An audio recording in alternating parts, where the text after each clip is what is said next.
పాకిస్తాన్లో gun firing కలకలం రేపు. పాకిస్తాన్ కరాచీలో పాకిస్తాన్ రేంజర్స్ ఆఫీసు పైన టెర్రర్ అటాక్. ఇది ఎవరు చేసింది? తహ్రీబీ తాలిబాన్ పాకిస్తాన్ టీటీపీ దాని అనుబంధ సంస్థ అయినటువంటి ఒక సంస్థ పాకిస్తాన్ రేంజర్స్ పై ఉన్న పలంగా అటాక్ చేసింది.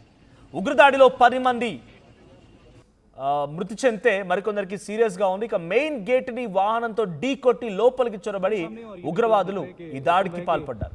లోపలికి వస్తూనే ఉగ్రవాదుల విచక్షణ రహిత కాల్పులకు పాల్పడ్డారు.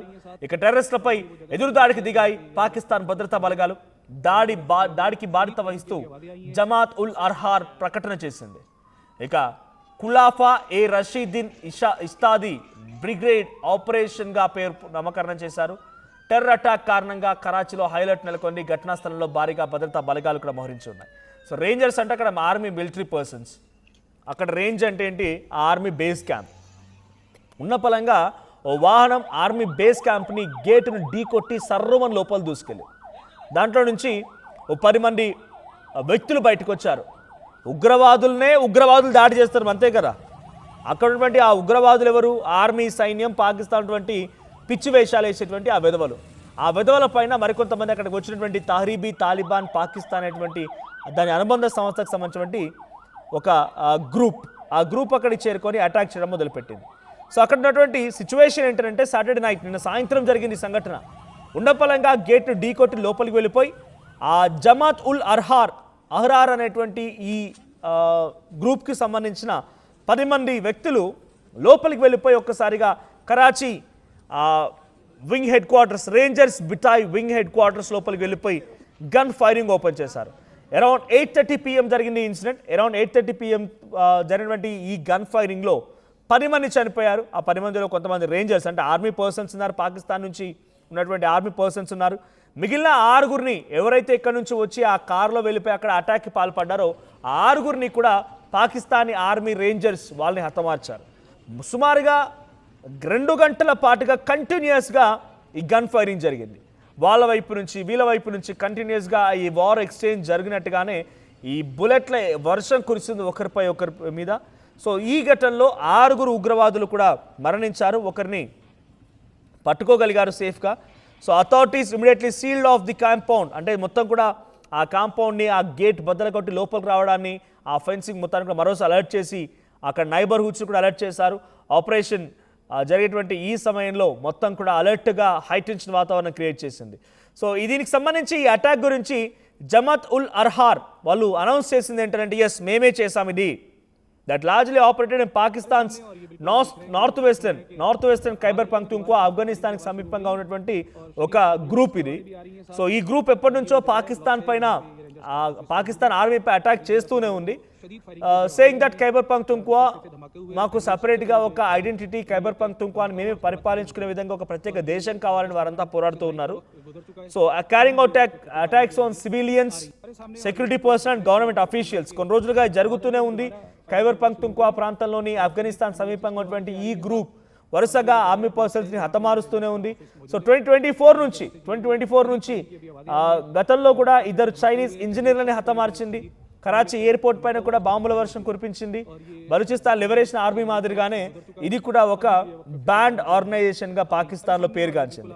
The major TTP attack in Karachi took place in February 2023 2023లో ఒక బిగ్గెస్ట్ అటాక్ జరిగింది. when militants stormed the Karachi police office on Sharae Faisal resulting in multiple casualties. అతిపెద్ద భారీ సంఘటన కరాచీ పోలీస్ స్టేషన్ దగ్గర, అక్కడ ఆఫీస్ దగ్గర జరిగిన సంఘటననే కొన్ని వందలాది మందికి గాయాలయ్యాయి. సో ఇప్పుడు ఈ సంఘటన పైన జరిగిన ఇన్సిడెంట్ పైన అధికారులు కూడా అప్రమత్తమయ్యారు, ఎక్కడెక్కడ అలర్ట్ అయ్యారు. Sindh chief minister Murad Ali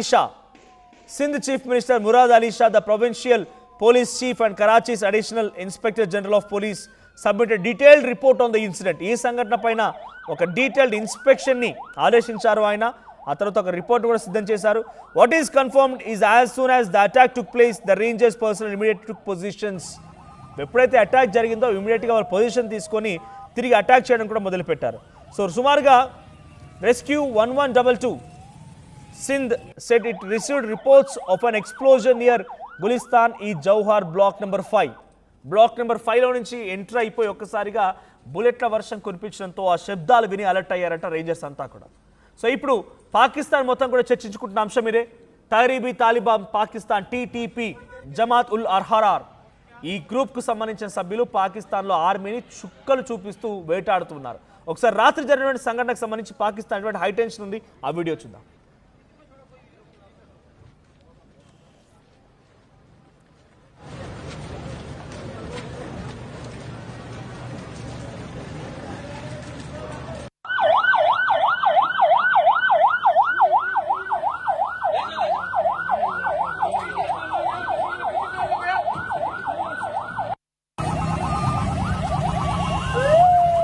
miss you आती है हमेशा यार.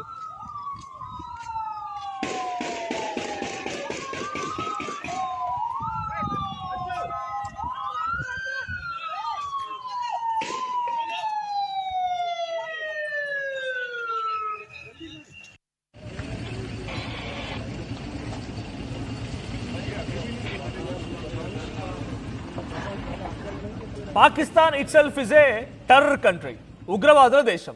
మళ్ళీ వాళ్ళు ఏమంటారు, ఉగ్రవాదులకు సంబంధించిన వాళ్ళు మా దగ్గరకు వచ్చి మమ్మల్ని అటాక్ చేస్తున్నారు అని చెప్పి.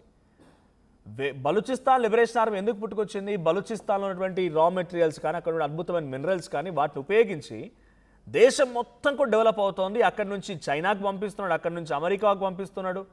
కానీ బలూచిస్తాన్ లిబరేషన్ ఆర్మీ ఎందుకు పుట్టుకొచ్చింది అంటే బలూచిస్తాన్కి మాత్రం ఆ మినరల్స్లో వాళ్ళకి వాటా లేదు, ఒక డెవలప్మెంట్ లేదు. వాళ్ళు అడగడం తప్పేమున్నది? మా ప్రాంతం నుంచి అనేక రకాల తీసుకెళ్ళి నువ్వు ఆ ప్రాంతానికి ఇవ్వకపోతే డెఫినెట్గా క్వశ్చన్ చేస్తారు.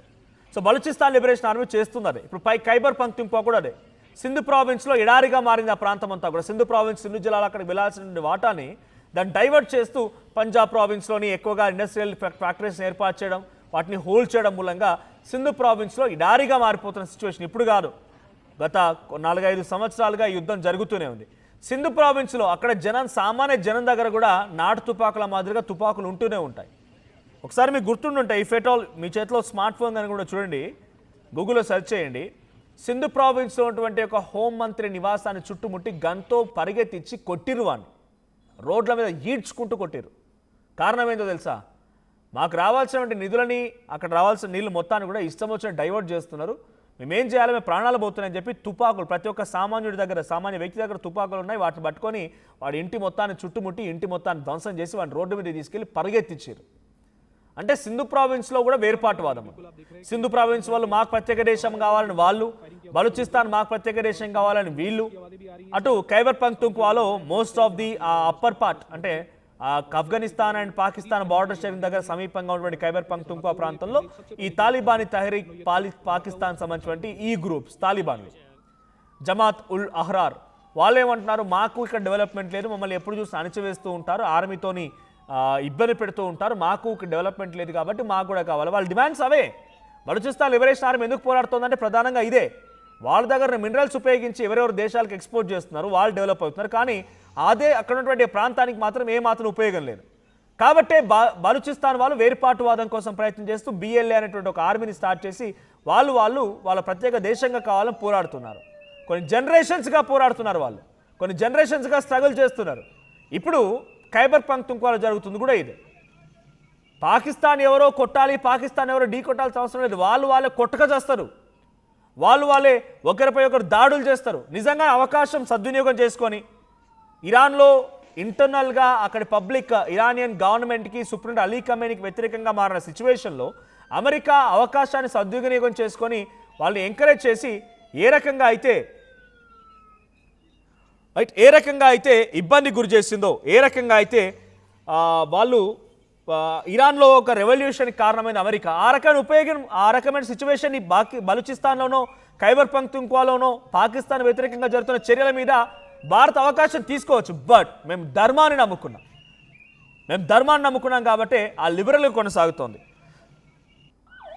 రైట్, డైరెక్ట్గా షోయబ్ అఖ్తర్, క్రికెటర్ షోయబ్ అఖ్తర్ వాడి సోదరుడు ఎవడో చనిపోతే వాడి అంత్యక్రియల్లో మొత్తం ఉగ్రవాదులు ఎవరు వచ్చారు?